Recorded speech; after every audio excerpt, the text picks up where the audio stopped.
People, what's happening? Welcome back to the channel and welcome back to another live stream. And the World Cup is finally here. First ever Winter World Cup, perhaps the most corrupt World Cup ever, if you want to look at it that way. There's been a lot of talking in the build-up about all the human rights issues over in Qatar, but the football is now upon us. Tournament kicks off this weekend, Sunday, with the massive clash, hosts Qatar versus Ecuador.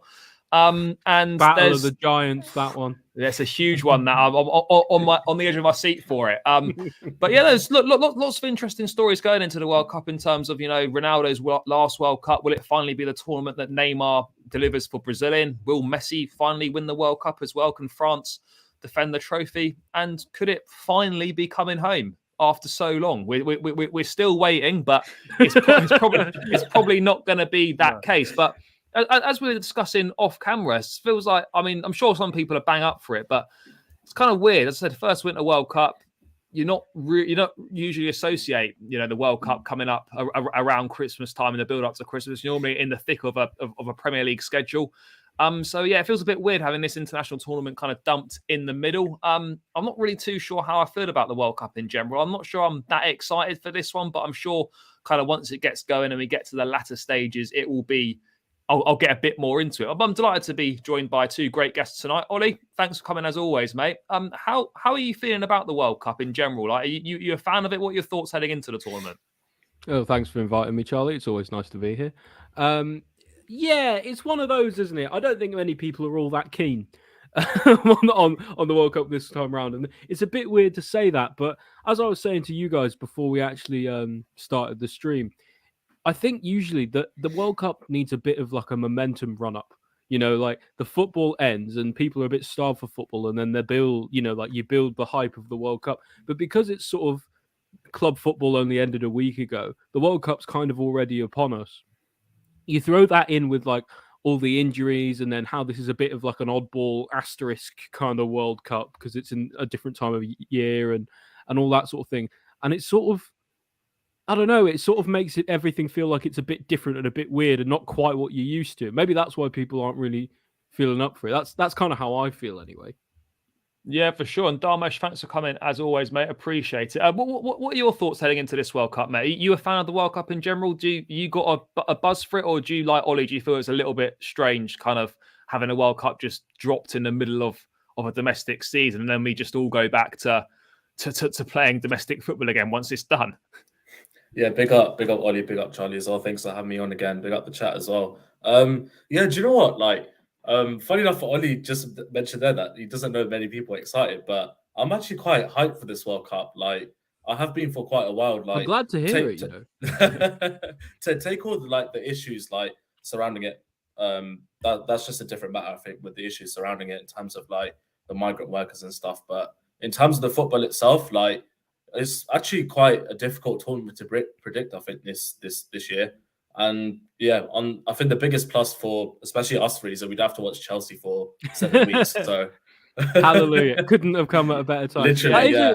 You do make a good point. There's a lot of like interesting teams in it this time round. There's no really standout like compared to other World Cups. You can sort of tell like who would sort of go on to win it. And you look at that team, like for example, like Spain and Germany, for example, you're like, wow, they look really good.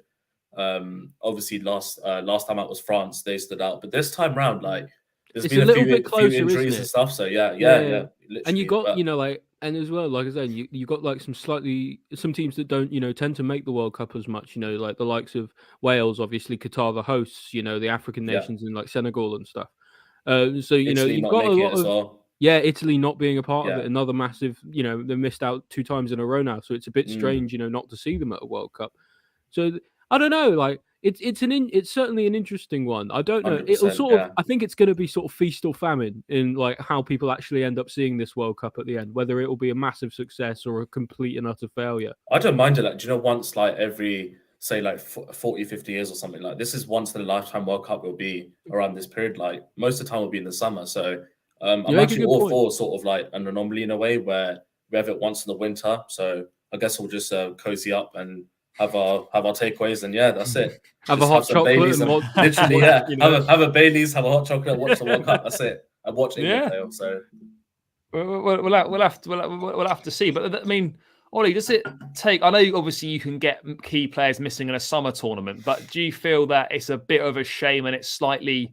I don't want to say slightly, reduces the spectacle, but I suppose in a way it kind of does that. You've got a lot of big players actually not going to be playing in this World Cup. And I think on the global stage, you want all the best players there. And, unfortunately, we're not going to see that just from, an England perspective. We've got no Reece James in the squad, which I think is a big blow not to see him on the biggest stage of them all. Looking to likes of Sadio Mane for Senegal. I mean, it's such a shame for everything that Mane's done for that country and how special a footballer he is for him to miss out on that. You've got, I'm not saying that Christopher Nkunku's like a big part of the French setup, but it's a real shame for him to kind of show what he can do on the big stage that he's going to be missing as well. There's a lot of big players missing. I know, as I said, I know that can happen in a regular World Cup slot in the summer, but you just feel it's such a shame, particularly given this is mid-season. You're kind of seeing that with the schedule having been so packed that players are just dropping like flies in the build-up to the World Cup. Do you feel it tarnishes it a little bit, or do you still think it will be a great spectacle regardless? On that point, of course, it's always difficult, when you see some of the big players who aren't going to be playing, and to a certain degree, maybe it's sort of like it slightly dulls the shine of the World Cup a little bit on the outset. But on the other hand, you can also see this as being a possibility for like some people who maybe usually wouldn't get in their international setup, or some totally new faces entirely to really sort of make their mark on the world stage, which is kind of what we all watch the World Cup for. The only reason anyone really remembers the likes of Shabalala now is because of the World Cup in 2010. So there's a certain it gives a certain opportunity for other players, I suppose. The thing is, with all the injuries and stuff, the schedule has been so packed. I think especially in Europe, we're forgetting that we had Europe. We had the European competition because of COVID. It was cancelled, and we had it last year instead of in 2020. It was in 2021. So players have been playing more or less continuous football since the start of the 2021 season, and so that's going to definitely it's definitely going to make an impact in some way. But yeah, maybe dulls the shine a little bit, but excuse me, I look forward to seeing some new faces.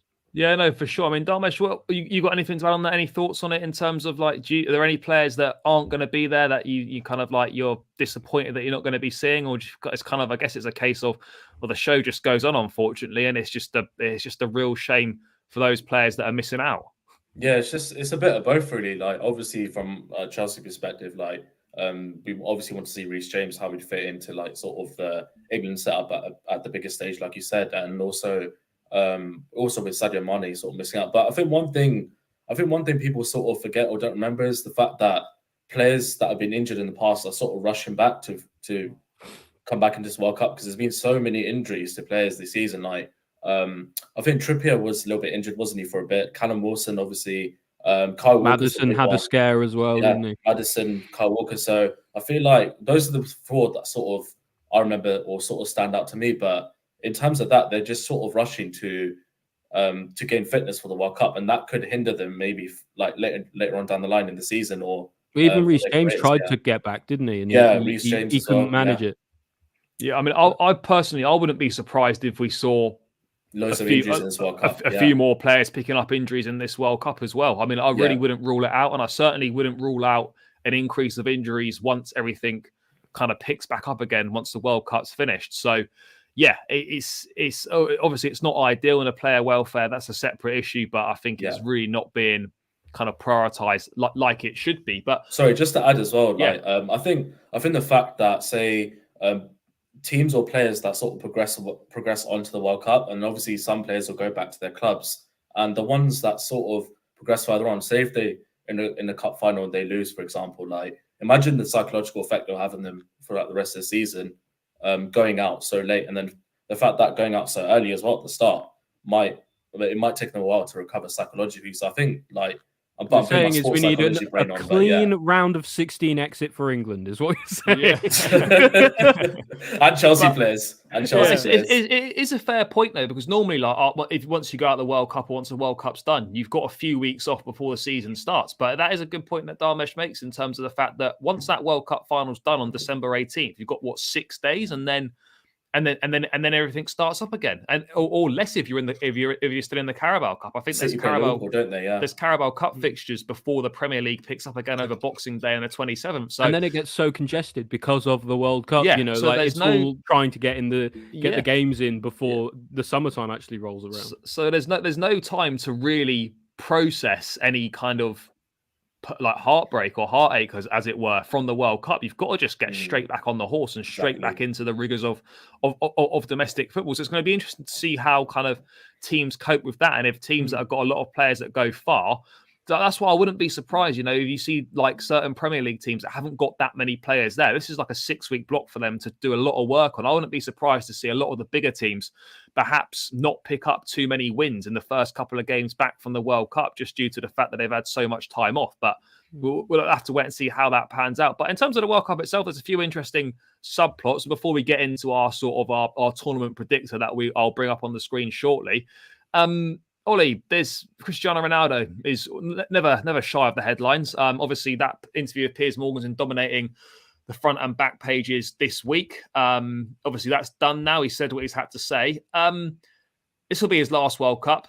I know he thinks he can go on, but I think even he accepts now that this is his last major tournament. And I think two things: we've got to cherish the fact that, you know, we're seeing a once-in-a-lifetime footballer on the biggest stage of them all for the final time, and we should enjoy that moment.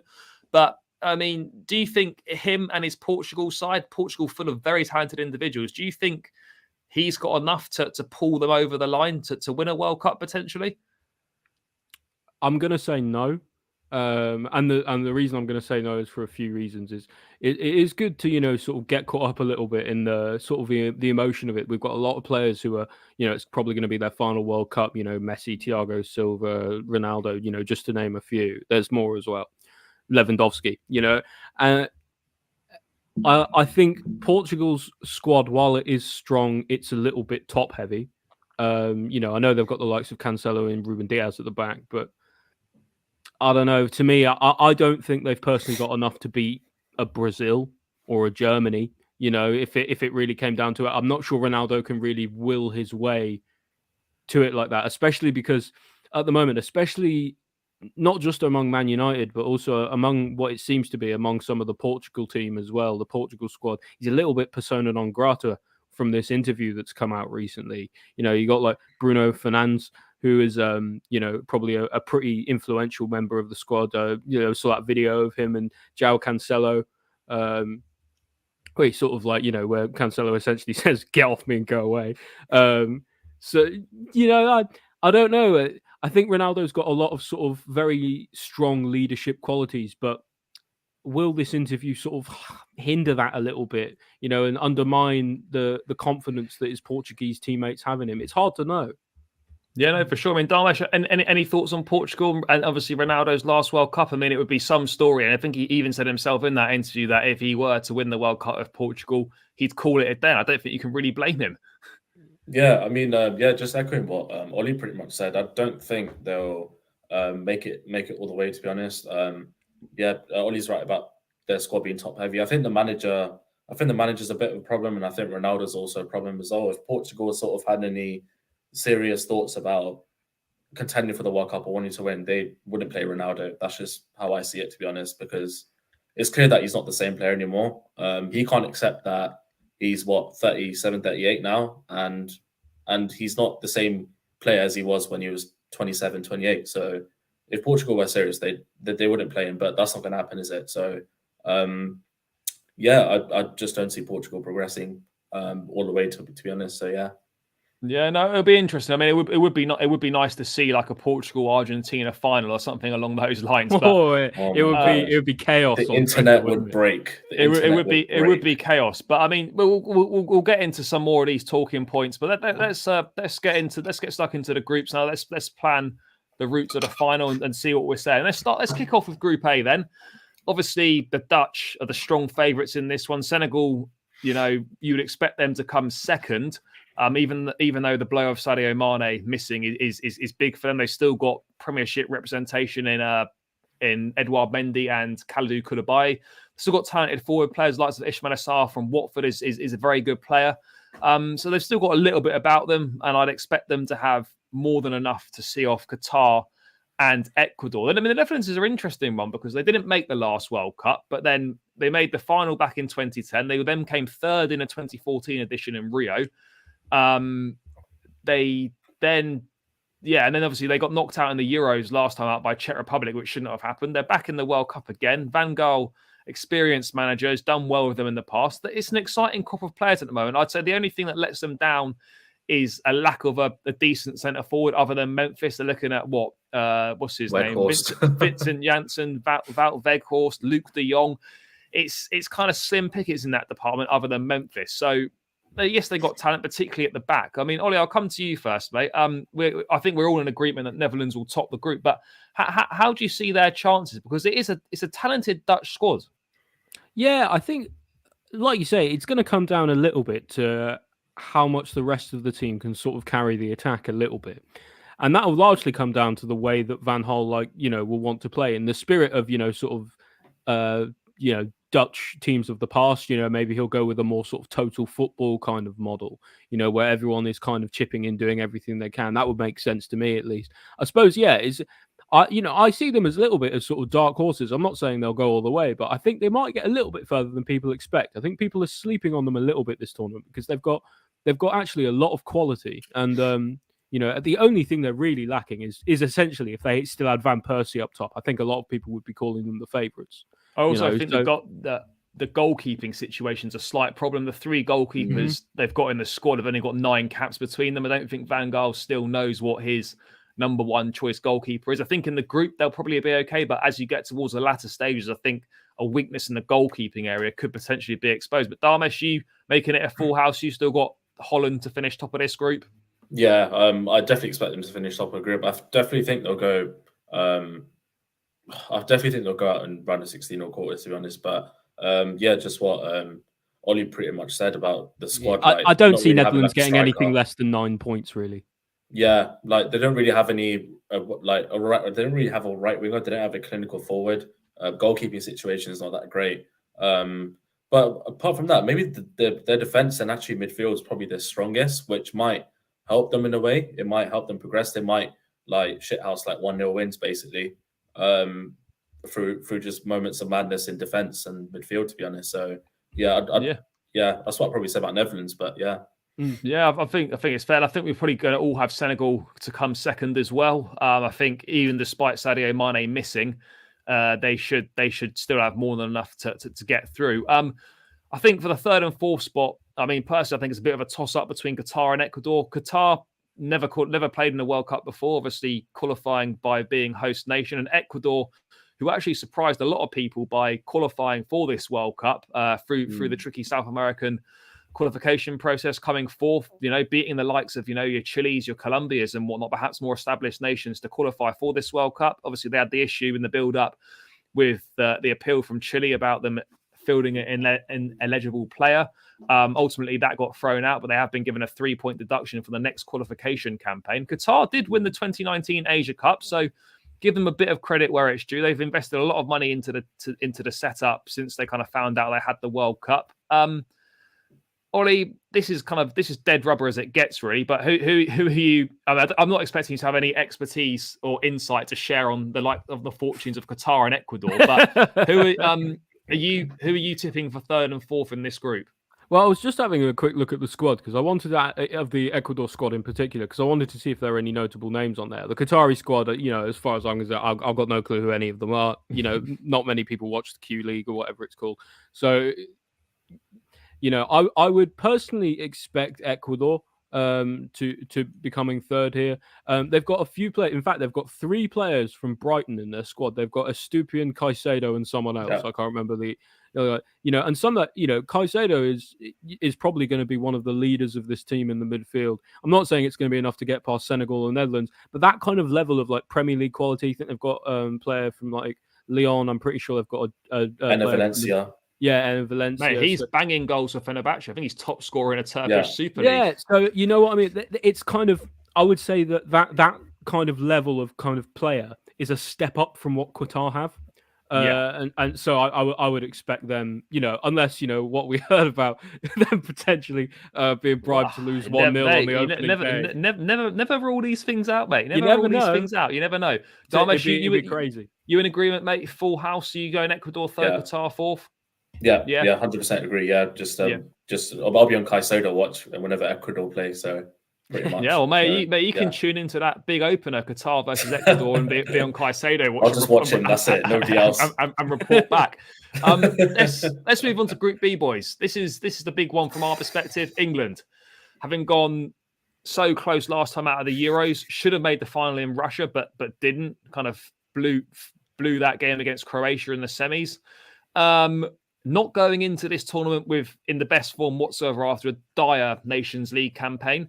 Some fans starting to turn on Southgate after that poor campaign. I personally think his football's too defensive. I don't rate him as a tactician. I don't think he's a top level manager, but what you can't deny is his record in tournaments for England has been very good. This will be his third major tournament now. We've gone semi-final, final. I think it will be a big ask to replicate either of those things. But I mean, Oli, how do you see England shaping up for this tournament in what is widely expected, whatever the result, to be Southgate's last kind of hurrah, I suppose? I'm going to get some stick for this, but I have been saying it for months. I'm not entirely convinced England are going to get out of the group. Bold. The way I see England at the moment is I don't really see them as much of a team, especially with the way that the Nations League has gone recently. I know they do come together for the big international tournaments, and Southgate is a great motivator in that way. But if you look at the other squads there, you've got Iran, USA, and Wales. Wales are certainly probably more of a team than England are. USA certainly more of a team than England are, as in they sort of play together. And Iran, you could probably say the same as well. So it will be sort of down to whether English star power is enough to sort of overcome that. Because I think it's very likely at times we're going to see kind of a disjointed England squad. In the disjointed England team, maybe a few disjointed performances, certainly in the group. I personally wouldn't be surprised if we didn't get out of the group. I mean, England have got experience of facing the US and Wales in major tournaments before. We had obviously the US back in the group in 2010. We had the famous Rob Green blunder, and then we've also faced. I was actually watching that earlier. Yeah, we've also faced Wales in Euro 2016, which was won it in the last. Sturridge won it in the last minute. Yeah, very close game. So was it Sturridge or Welbeck? I don't remember. Sturridge. Yeah, Sturridge. Yeah. This is the sort of group that England should be getting through, but it's one of those that can easily cause problems as well. I mean, I've said before that I think they could go out in the group. I don't really think in reality that will happen, but I think this group is going to be a lot closer than a lot of people think. I mean, Dharmesh, what are your thoughts briefly on England? Yeah, oh man, where do I start with England? I'll pretty much echo what Oli pretty much said about England sort of not making a group. That's what I initially thought, but I just look at the squad. I'm like, how the hell can these crop of players not make it out the group with the group? That's the thing, because when you look at like people like Wales and stuff, like Wales aren't quite the force they were. I know they were never like a crazy good team to begin with, and they're punching above by being in at all. But like Bale is getting a bit, Ramsey's getting a bit on a little as well. Like essentially their best striker who plays for Bournemouth, Kiefer Moore. They got Harry Wilson as well, good player. Yeah, as well. like so it doesn't fill me with much confidence for either of the British teams, actually. Yeah, and literally, it's just I do expect England to get through, but it honestly wouldn't surprise me if they didn't qualify, because that's what I said. As soon as we played those Nation League games, I fully didn't expect England to make it. But now looking at the squad, looking at the build-up and stuff, like, I don't know. I'll probably have to say England qualify, but I honestly wouldn't. The group, Harry Kane honestly wouldn't shock me at all. Yeah, yeah, literally, I still think England will top this group, but I think it's going to be. It might be really ugly, like a really it's not a 1-0, a 1-0. I wouldn't be surprised if this group was very similar to the Euros group, where we basically kind of scored. We won most of the games 1-0. I really wouldn't. I would expect them to be low scoring and tight, because these are the sort of teams that are just going to sit back and dig in, and it's going to ask England to break them down. Teams, they're good squads. Yeah. They'll defend as a unit. They'll know what to do. This actually is the only group in the World Cup where all four teams are ranked inside the world's top 20. So arguably it could be Interesting. one of the most competitive groups in a sense. it could well be. I mean, I've stuck England in this top. I think England will top this group. I know you boys in agreement? Probably, perhaps not. But I mean, anything less than that is a bit of a disappointment, really. Yeah, It's just I personally am expecting disappointment from England. Yeah. So, and I mean, we've touched on Wales, of course. Great for them to be in their first World Cup in 58 years. No, since 1958. Sorry, not 58 years. 64 years. Yeah, the 64 years. Yeah. Rob Page done a fantastic job. Last time out in the Euros, they did very well to get out that group. Obviously, got battered by Denmark. But that's to be expected.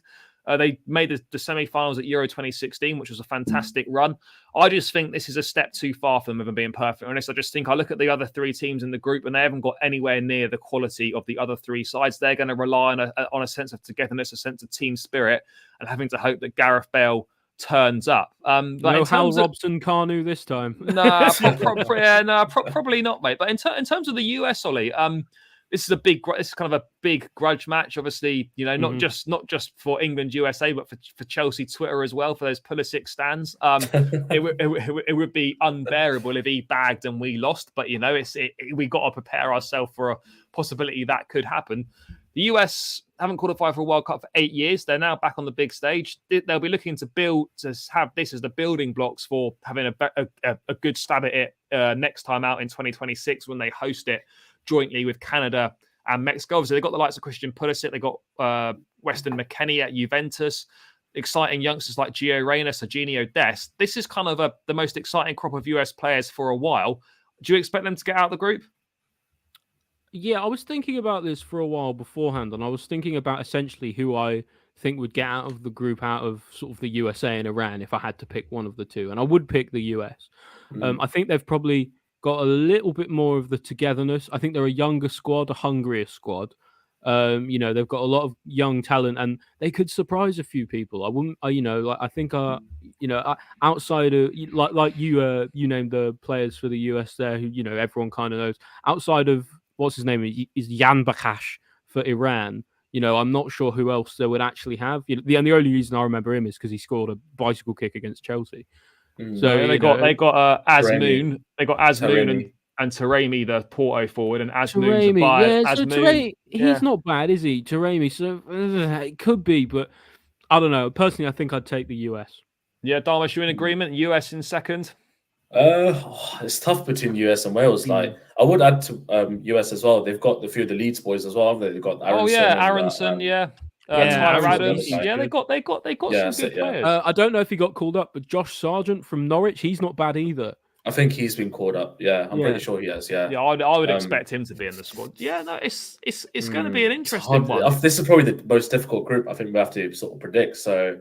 I think between USA and what Wales. I would say is that the first game, the US versus Wales, is massive because I think whoever wins that has almost got 1 foot in the last 16 already, given how few games there are in the group. So that US Wales game for the first one, it is huge. In a way, you would back Wales to win that, wouldn't you? But I don't know. It's so hard to predict. I just think Wales are shit. I know. I'm just going to say it. Well, I don't think they're great, but I think we're in agreement that it's probably going to be Wales to come second, US to come second. In terms of third and fourth, then I don't want to say I'm an expert on Iran because I'm definitely not, but they're a lot better than I think people think they are, and give them. They'll be underdogs for sure. They'll be underdogs. Nobody will treat them with respect. I don't think. I mean, in terms of last time out in the World Cup, they had a tough group in Russia. They had Spain, Portugal, and Morocco. They only missed out by a point of qualifying from that group, which is quite something. Carlos Queiroz, experienced manager, obviously.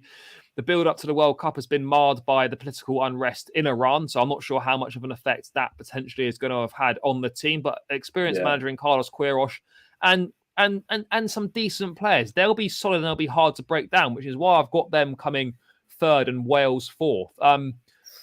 Ollie, you in agreement? Iran third, Wales fourth? Would you have it a different way around? You could swap any of those, second, third, and fourth, and it would. It's probably. I wouldn't be surprised if whoever it came down to the final game and it was decided by a point or goal difference or something. It's so close, but I'm happy with that. Yep. Dharmesh, you happy with that, mate? Yeah, honestly, it's so difficult to predict this group. Like, it could be anything, literally from 1 to 4. Like nothing would surprise me at all.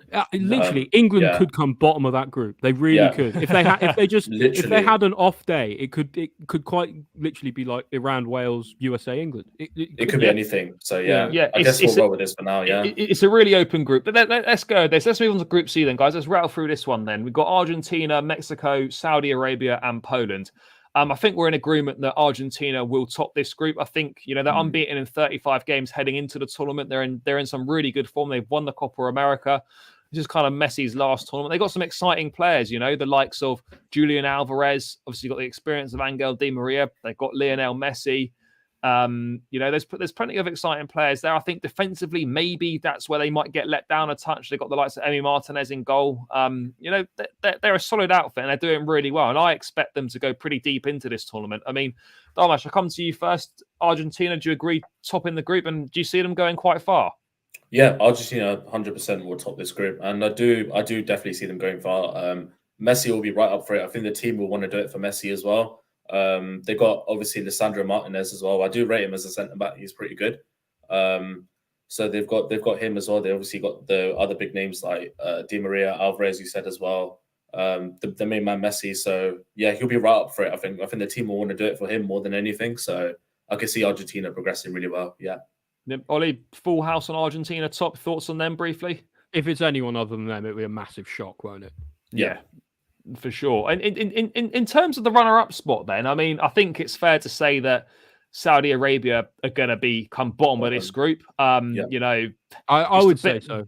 Yeah, I mean, I think most of their players are all from the Saudi Pro League. So, I mean, team cohesion probably won't be an issue, but I think quality certainly will be. No, you say that. There is a player in the Polish squad who plays in the Saudi League. It's do you remember his name? Gregor Krychowiak. Oh, he played for PSG back in the day. And he plays for Al Shabab Riyadh. So, well, I mean, well, maybe he's got a bit of inside knowledge. Maybe he's got a bit of inside knowledge. But in terms of the runner-up spot, then it's going to be between Mexico and Poland.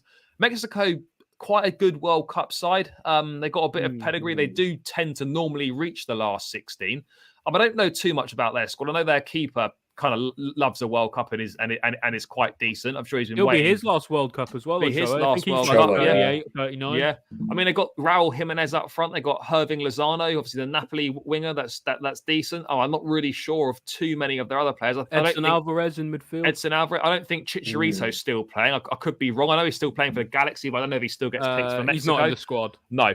And then you've got Poland as well. The likes of Lewandowski, Zelensky, Wojciech Szczesny in goal, or Fabianski, and then the newly adopted Pole, Matty Cash of Aston Villa. So, I mean, it's a tricky one. Oli, I'll come to you first. Who do you see going through in this group? Poland, obviously, Lewandowski with the firepower up against Mexico. You probably say Mexico all round perhaps have a better team, but when you've got Lewandowski in your side, you've always got half a chance. How do you see it between Mexico and Poland for that runner-up spot?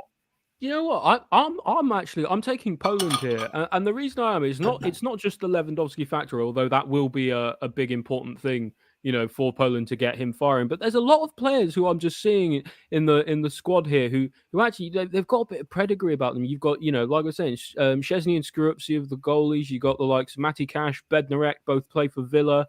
Someone like Zalewski who plays for Roma. Like I said, about Krychowiak as well. There's a lot of players who you wouldn't quite expect. Glick as well. I don't know if anyone remembers him from his Monaco days. Yeah. There's quite a lot of players there with quite a bit of pedigree and a lot of experience. And I think in tournaments like this, experience can take you quite a way. And I would be more tempted to say Poland over Mexico here, because I think Mexico, in terms of like you said, in terms of cohesion of the team, maybe a little bit stronger, maybe a little bit more put together, especially because most of them play in the same league, in the Mexican league and the South American leagues and stuff. But I think Poland just has a bit more of the star power. I can see that. Dharmesh, what are your thoughts, Mexico or Poland? Oh, it's a tough one. I'll probably have to agree with Oli and go Poland. Actually, they've obviously got those players who have massive amounts of pedigree from previous sort of tournaments and stuff. Probably have to go Poland, to be honest. Mexico, they're such a weird team because in the previous World Cup they beat Germany or something, wasn't it? Or they beat a big team. I can't remember who it was. memory's gone now. But too long ago. But I remember they had a really, really good sort of game against one of the big teams. So it won't surprise me if they got nothing to play for, they could take points off, say, Argentina. So you never know. I probably will have to go. I'll probably go Poland as well, to be honest. Yeah. Yeah, I think I'm going to go for a Poland, Mexico, and then Saudi Arabia. I think, yeah. I mean, to be fair, it's not going to be much in it between those two teams, but yeah, let's go Poland. Let's move on to Group D then. We've got the defending champions France. A lot of people's dark horses Denmark, and then kind of two unknown quantities in terms of Tunisia and Australia. Probably two teams that haven't got the best quality. France, obviously, marred in a build-up with, losing Pogba, losing Kante. They've still got Tchouameni and Camavinga to come in. Obviously lost in Kunku, but they've still got the likes of Mbappe, Benzema, Giroud, Griezmann. It's not exactly slumming it in terms of quality of player they've got. Oli, do you have them topping this group over Denmark? I mean, Denmark are a decent team. I really like Denmark. Semi-finals of the Euros last time out. You'd expect them to push on and challenge France for this top spot. But I mean, you still expect France to do it? Yeah, I would expect France to do it. I think at the end of the day, I think even losing Pogba and Kante, you've still got Benzema and Mbappe up front. At the end of the day, I think that is just going to be too much for every group, every team in this group. Yeah, for sure. I mean, Dharmesh, you in agreement as well? You think France just to pip Denmark to that top spot? I'm gonna say something wild here. I think Denmark will top the group. Yeah, I genuinely think that. That's fair. That's fair. I mean, I'm going to go. I think France. So it's a 2-1. But you think Denmark have got enough about them to do it? I genuinely think they're such an underrated team. Like the way they played the last sort of tournament as well, they were amazing as well. They're very good as a team. That's one thing. Cohesive as well. If they can sort of overrun France's midfield, I think then they'll give them a good game. Whoever wins that game tops the group. Yeah, literally. More or less. So just about to say, yeah, for sure. I'd agree with that. If Kante, Pogba, and Kuku were fit, I probably would say France. But I think having them two out is massive. Is a massive blow. Yeah, especially with the quality of players and experience as well of winning a World Cup as well. I think France are slightly light in midfield, but they got good players, but the experience ain't there for them. So that's why I kind of back Denmark to actually top the group. And in terms of the last two, I mean, I think Tunisia and Australia, I don't think any of us know too much about them. They're obviously two sides that haven't got the best quality. It's pretty much a toss-up here. I mean, for me, I'll probably go Tunisia, then Australia. But Oli, what your thoughts on this one? I mean, for no reason whatsoever. I just want to back the Socceroos to get some points on the board, so I'll go with them. Yeah, and Dharmesh for you? Yeah, same pretty much. And just to add on that Mexico thing, I just Googled it now. It's literally Mexico versus Germany. They beat them 1-0, so... okay. Don't be surprised if you see them beat Argentina. I don't know. We'll see. Although Germany did have a terrible World Cup. Yeah, that's true. So they went out in the group last time out. First time in ages, I think. Yeah. Let's move on to Group E then. We obviously have got the Germans, Germany next. the Germans in with Spain. That's two big guns in the same group, and then obviously Costa Rica and Japan completing the group. Germany, as I said, won back in 2014, went out in the group last time, went out in the Euros to England, I think, in the quarterfinals. Quarterfinals, was it? Oh, one of those. One of those quarters, yeah. Yeah, quarterfinals of the Euros, they went out. Kind of Hansi Flick building a squad there. They've still got some dangerous players, the likes of, I was about to say Kai Havertz then, but I won't say that. They've got the likes of Leroy Sané, Serge Gnabry, Jamal Musiala, Thomas Very Müller. Dangerous for the crowd. Yeah, and then the likes of Goretzka and Kimmich in midfield, and Gundogan as well. Some great midfield options in there. Rudiger at the back, Neuer in goal. They've got good options here. Germany have got great tournament experience. The Spanish, on the other hand, Luis Enrique coming in, a bit of an inexperienced squad. No real standout players. And obviously, you've got the talent of Pedri and Gavi in midfield. You've got Ansu Fati, who's got ability out wide. But in terms of the goalkeeping situations, not great. Defensively, I don't think they're too good either. And then going forward, there's no real star man at the top end of the pitch. I mean, you've got Alvaro Morata leading the line. So, yeah, I think I'll probably have Germany just beating Spain to top spot in this one. Oli, for you, do you have the same or do you think slightly differently? I actually have slightly differently because I would still have Germany to top the group, but I actually think Japan will take second. Yeah. Ooh. And that sounds like a bit of a It's a rogue controversial shout. take. Controversial take, I Interesting. know, but you got to remember how well the relatively unknown quantity of Japan actually did in the last World Cup. They got much further than anyone thought they would. And I think they only ended up getting knocked out to Belgium. I think Belgium, after yeah. Belgium rallied, they went 2-0 up, I think, and lost 3-2. So they had a really, really good tournament, and they played together as a team really well, and they've improved since then. You got the likes of Tomiyasu, Minamino, some of the Japanese players who are now starting to make a splash in the Premier League and the German league, things like that, where mainly before they had one or two sort of star players. Now for them, star players. Now they've got like 4 or 5. And so, if they continue and have that sort of same level of cohesion, I think they could really do some damage. Fair. I mean, Dharmesh, for you, have you got Germany top? Yeah, I've got Germany top and Spain second. Yeah, Germany have got they've got is Hansi Flick in charge, right? Germany. Yeah, Hansi Flick in charge. Yeah. Yeah, I think that's a big boost for them as well. I think they'll the thing definitely about do better. Spain is they've got no one, not no one, Stands but out. they've no one stands out, but they've only got sort of like young players and very old players. For Yeah, every no sort of middle. Pedri and Gavi, you've got a Busquets and Azpilicueta. You don't have a lot of players in the middle. And not so, really in their prime. They've got Joao Marino, I guess, and Daniel Olmo, who are pretty good. I don't know. I don't know there's if not it'll be really enough. I get what you mean. To be fair, Yeah, no, it's possible for sure. But I mean, I think Japan. Up top, could anything could happen. Yeah, does I mean, does that Mitoma play for Japan, or is he South Korean? Yeah, he does. No, he does. Mitoma? Yeah, the one who scored against us. Yeah. Yeah, I mean, look, I think we're in agreement that Costa Rica are definitely bottom. Even though they've got Keylor Navas in goal, I can't really think of too many other players there. Let's move on to Group F. This is a really open group, I think. Obviously got Croatia made the World Cup final last time. Got Belgium, who have got a good crop of players, but I think, to be honest, they might have missed the boat with their quote-unquote golden generation now. Canada, who stormed through qualification, first World Cup appearance in a long time, I think. The likes of Jonathan David, Alphonso Davies at Bayern Munich. And then we got Morocco as well, who a lot of people think have got a decent squad. Obviously, Hakim Ziyech in there, Hakimi's in there. Those are the two that I can call off the top of my head. It's going to be between Belgium and Croatia for top spot. The Belgians, defensively, not great. But going forwards, they've still got the likes of Eden Hazard. I know Lukaku's going to miss the group stage, I think, but they've still got, Tielemans in midfield. Dries Mertens, even though at 35, still offers something. They've got Trossard up from Brighton. So they've still got talented players there. But, I mean, Oli, do you think... I think the Belgians personally missed the boat. I think they've had their time with their golden generation. Euro 2016 was the real missed opportunity, I feel, for them, losing to Wales in the quarterfinals. I thought that was really poor. That was a big opportunity for them. And then to come third at Russia last time out, I think is a fantastic achievement for a country like Belgium. I don't really know what more people expect from Belgium. I don't think Belgium were ever going to win the World Cup or win the Euro. So for the fact for them to come third in the last World Cup, I think that's probably the best that this current group of players probably could have done. I would be surprised if they were to go far in this tournament. I think, like you say, I think the sun has kind of set on their golden generation now.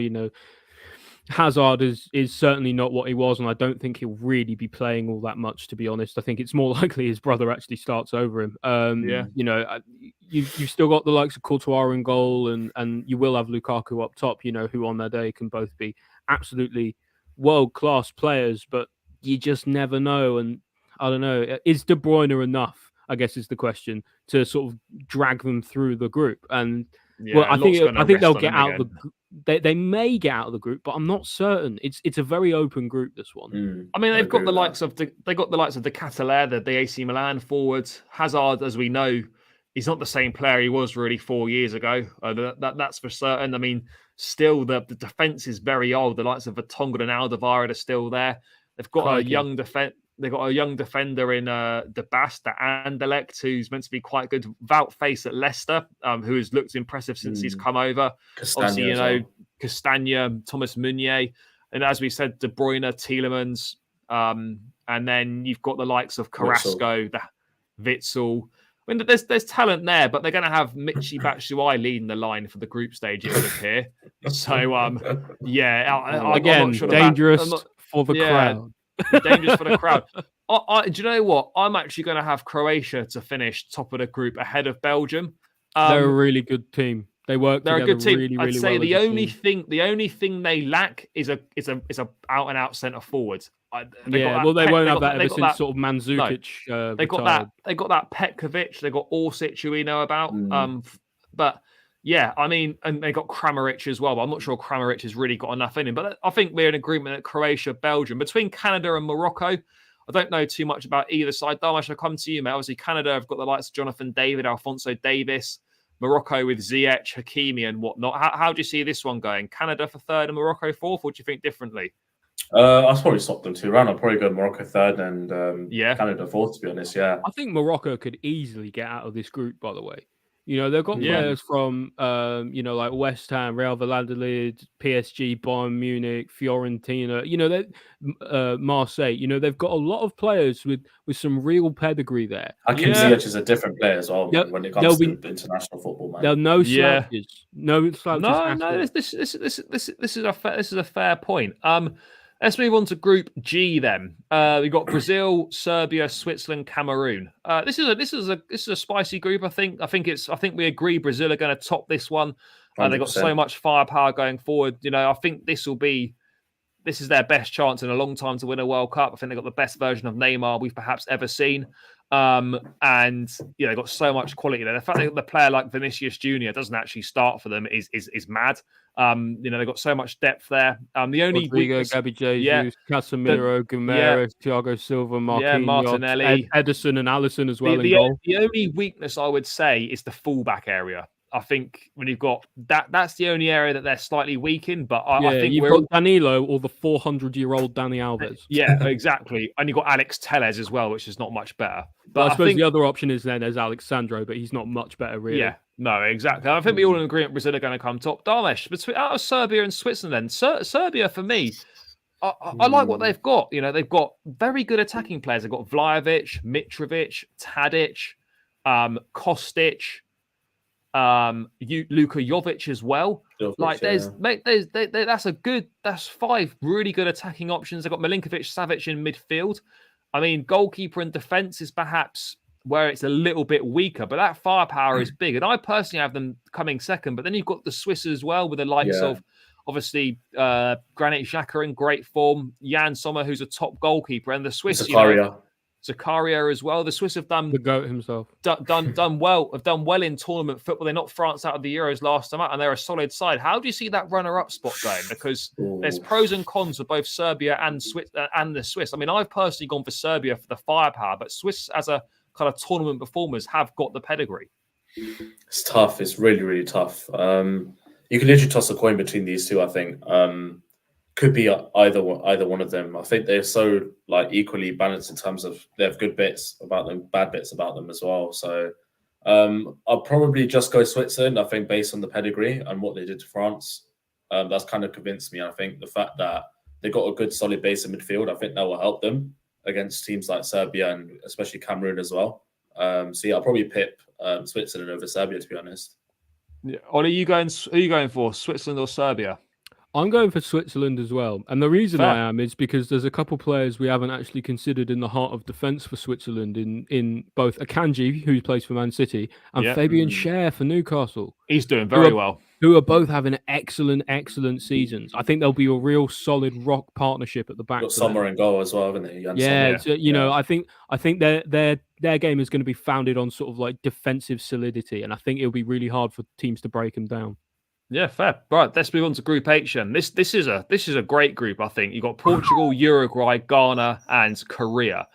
A lot of people are saying that they fancy Uruguay to go far. I mean, this group's interesting because it depends on what sort of Portugal turns up. Because I could see Portugal qualify, and I could easily see them going out of this group as well. Yeah. So, I mean, you'd say they're probably the standout side. Uruguay have got a lot of quality. I mean, the front line, they've got in the forward areas, they've got obviously Nunes at Liverpool. They've got Suarez and Cavani, obviously, are both on the older side of things.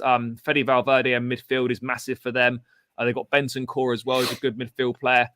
So the top spot is going to be between those two. I mean, Oli, what are you thinking? Portugal or Uruguay for that top spot? I am probably going to say I think Uruguay will come top of this group. I agree with you. I think it's going to be Uruguay. I think they've got a real people are sleeping on Uruguay a lot. I back them to do really well in this tournament. It's not just having the likes of Darwin Núñez up front. I think the last few World Cups we've not seen the Uruguay that you could say the Uruguay of old. Of course they won the first ever World Cup. First two, wasn't it? Yeah, I think it was actually first two. Yeah. So I think this will be a return to form for them. I could see them going reasonably far. I mean, Dharmesh, you in agreement? Uruguay top, Portugal second. Yeah, I'd agree with everything you guys said. To be honest, I think a lot of people underestimate Uruguay. Myself, even before the show, I didn't really expect Uruguay to top the group. But now the players that you mentioned, I'm like, I can actually see them finishing top, and especially how unbalanced Portugal as well. You just don't know what you're going to get out of them. To be honest, with the amount of big players and the big egos in their team. Like I said, they're top heavy, and Uruguay have a quite a strong midfield and attack.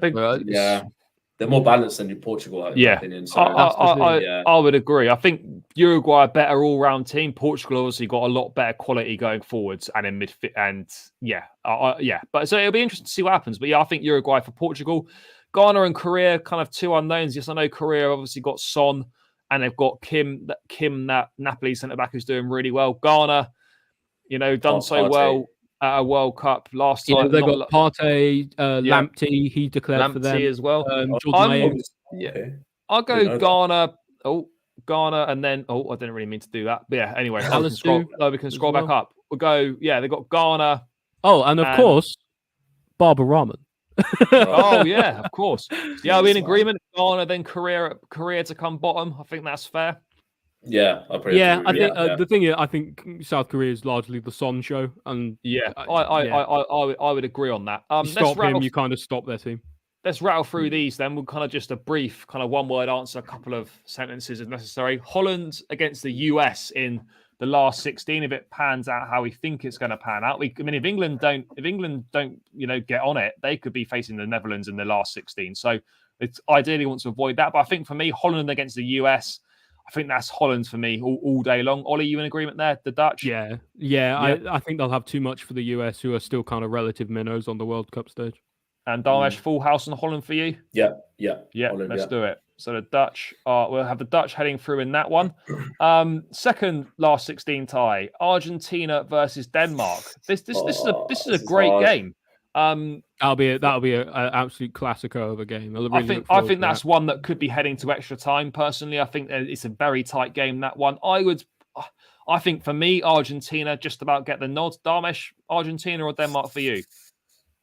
Yeah, I just about got Argentina, but all I'm saying is I put Denmark top, so this would have been France possibly. Yeah, well, there's possibility as well. Yeah, I'll go Argentina. Ollie, full house on Argentina. Yeah, just about. Like you say, be a close game, but I think Argentina will take it. Right, let's feed down to the next ones. We got Germany versus. That's a cracker. I mean, you look at these, mate. These are mad. Germany, Belgium, and Brazil, Portugal. The Portuguese derby. Germany, Belgium. Then I think, as we explained in the group stage, I think for me, I just don't think Belgium have actually got enough quality now anymore to see off the Germans with their tournament experience and whatnot. So I'm backing the Germans here. Ollie, Germany for you, or Germany for me. Outside of an upset, De Bruyne worldie, Eden Hazard coming back to life. Yeah. Dharmesh, for you, Germany as well. You think Belgium could do something? Ooh, this is so hard to predict because they're both good, but they're both so bad as well in some ways. So literally, so it's really hard to predict. I'd probably just go Germany. I think, Brazil, Poland. I mean, for me, Brazil's kind of my tip to win the World Cup, so I'm gonna have to go with them. But Brazil, Portugal in the last 16 is a massive clash. Neymar up against Ronaldo. But I think ultimately Brazil are a better team than Portugal, so I would give them the nod but I think it will still be close. Dharmesh, for you, Brazil, Portugal? Brazil, 100% Brazil. Ollie, full house on Brazil? Yeah, Brazil in 90 minutes, I think, just about. Yeah. Right, we got England versus, these are the last, we've got three more to go. So England against Senegal next. What are we thinking there? Obviously, no Sadio Mane, which will make things easier for England. But this is a sort of tough game that England have struggled in the past. Remember, England had Ecuador, I think, back in the 2006 World Cup. We just got straight through 1-0. we didn't have much experience of playing African teams. They'll make it really difficult for us. It will be physical. The heat probably favours them more than it favours us. But I still, as much as I don't think England will go much further than this, I can't back a Senegal win over England for me. So I'm going to go England. Ollie, England for you in this one? It is going to be close though. Like, I'm just looking at the Senegal squad now, and like people are acting like it's the Mane show. They've got, Dieng, Sarr, Idrissa Gueye, Kouyaté. It's going to be very physical, very defensive game. I think I would take England on star power, but England will really have to turn up to make a result out of that. Yeah, for sure. Yeah. What are you thinking, Dharmesh? You England as well for this one? Yeah, same thoughts as Ollie, but like, I wouldn't be surprised, honestly, if England managed to. I could see that going to penalties easily. In which case, you might be in trouble because Mendy's quite good at penalties. Yeah, isn't he? Yeah, in international tournaments at least. We got France against Poland. I think that's relatively straightforward. I think France for me. Full house of France. Yeah. Any disagreements on France? No. Yeah. So that's nicely set up, isn't it? Croatia versus Spain. On this one, I actually think Croatia can beat Spain in this one. I'm with you. So I would go for a Croatia over Spain in this one. We got 2 for Croatia. Dharmesh, your thoughts on this? Yeah, this is another tough one. Like I said before, they're both really good, but they're both really crap. So everyone really underestimates Croatia in every tournament, and they always go far. Yeah, they do. I'll probably have to say Croatia. Yeah, Croatia as well. And then the last one, we got Uruguay versus Switzerland. For me, I do personally think Uruguay. I think they've got a bit more about them than the Swiss do. So I'll go for Uruguay. Ollie, I back Uruguay as well. Switzerland are no slouches, but Uruguay look like really ready to compete this year. And Dharmesh, full house on Uruguay?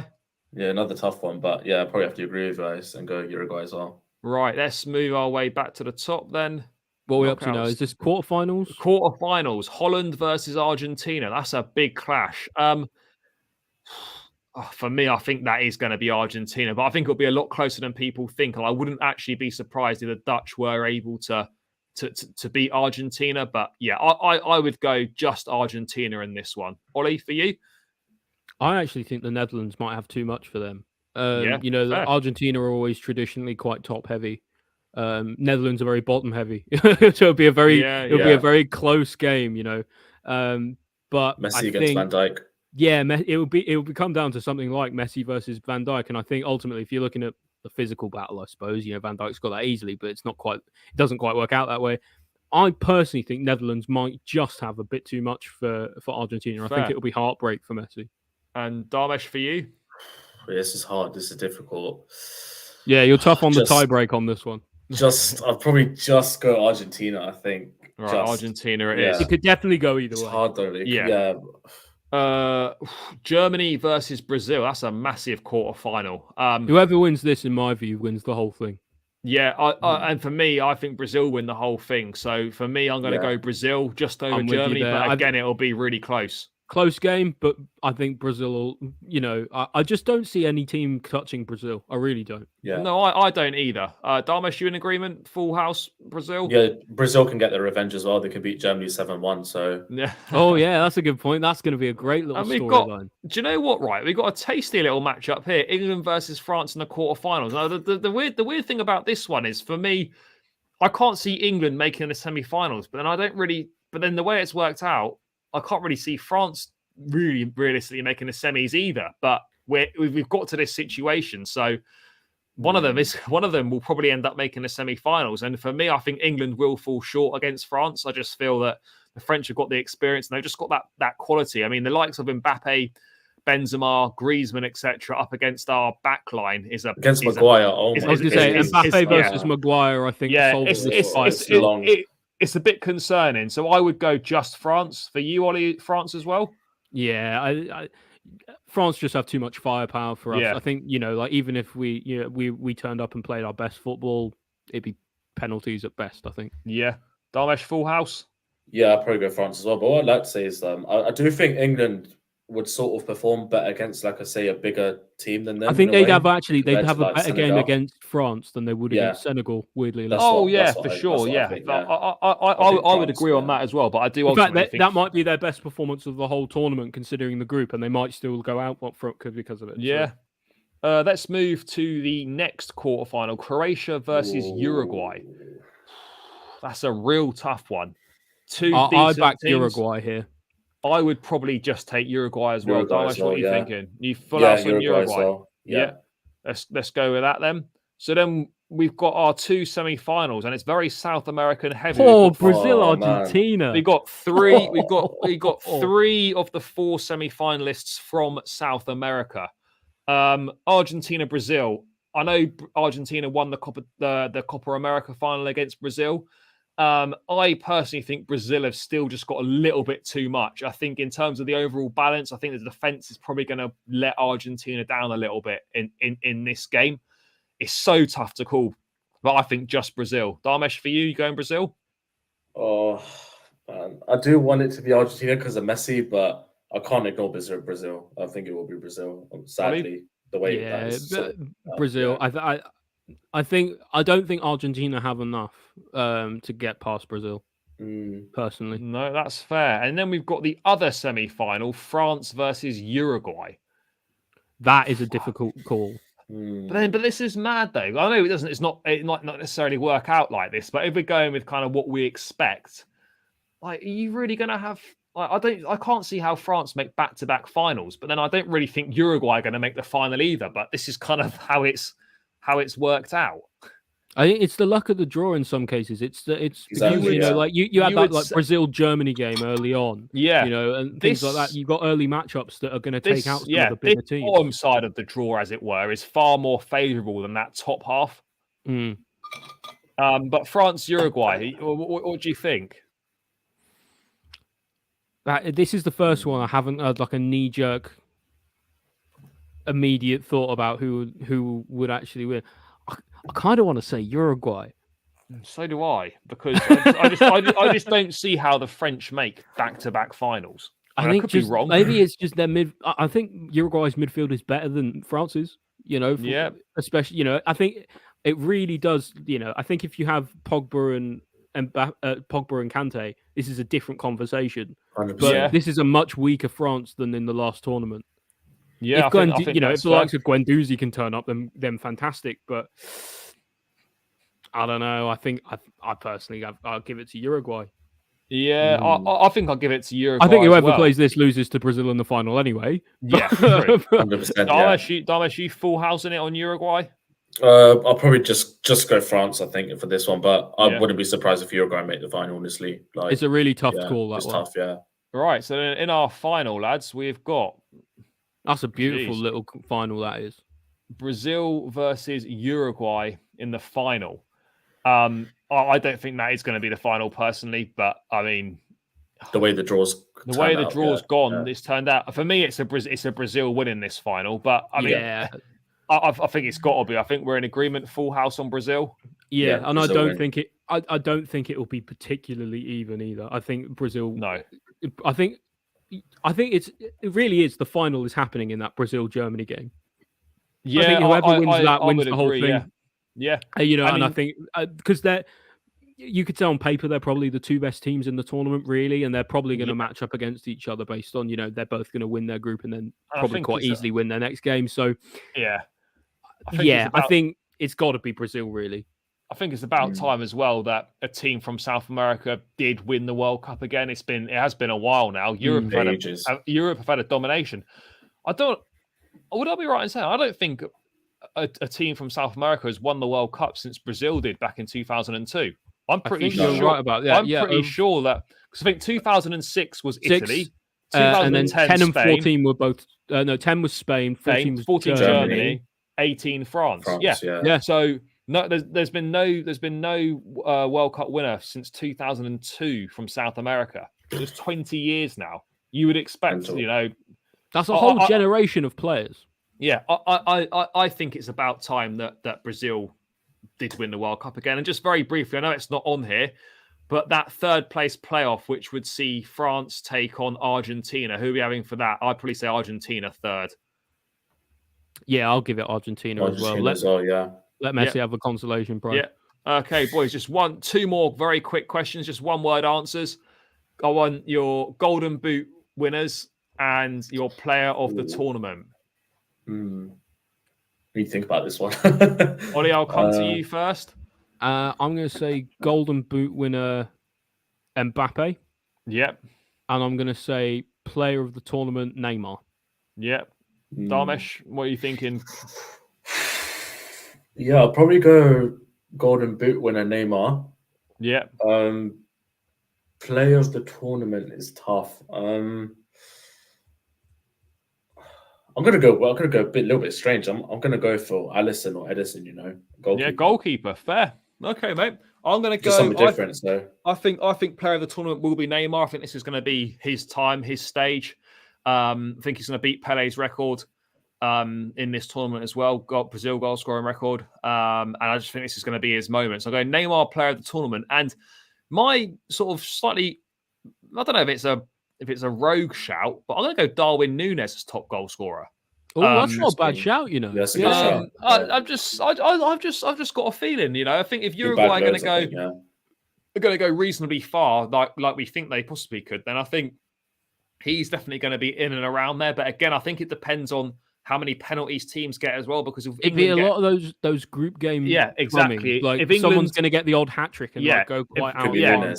This is the thing, though. Like normally, it's about four. Like if 5 or 6 goals, pretty much wins the Golden Boot in the World Cup. So you only have to get like 3 or 4. I think I'll change my answer now. I think I want to change my answer now. I'm going to go Darwin. I'm going to go Darwin Núñez. I'm going to go Messi. You're going to go Messi. Fair. Yeah. So we've got and then play the tournament Neymar. Yeah. Yeah. Fair. Okay. Well, we'll revisit this once the World Cup's done. But I think that seems like a good point to round out this World Cup preview. Obviously, we'll look back on these predictions at the end of the tournament and see kind of how right or how wrong we ended up being. But yeah, guys, World Cup's here.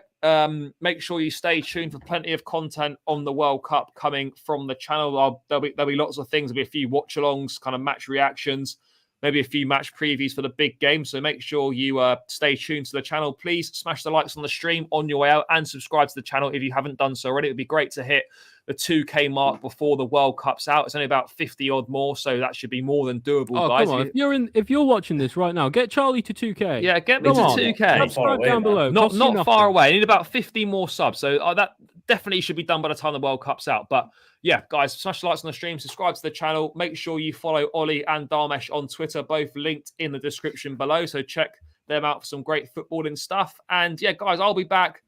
Probably Sunday, actually. I'll do a little match preview for England-Iran. And and then we're into the World Cup for real. So yeah, thanks for tuning in. Enjoy the rest of your weekend. And yeah, catch you again soon, guys. Cheers.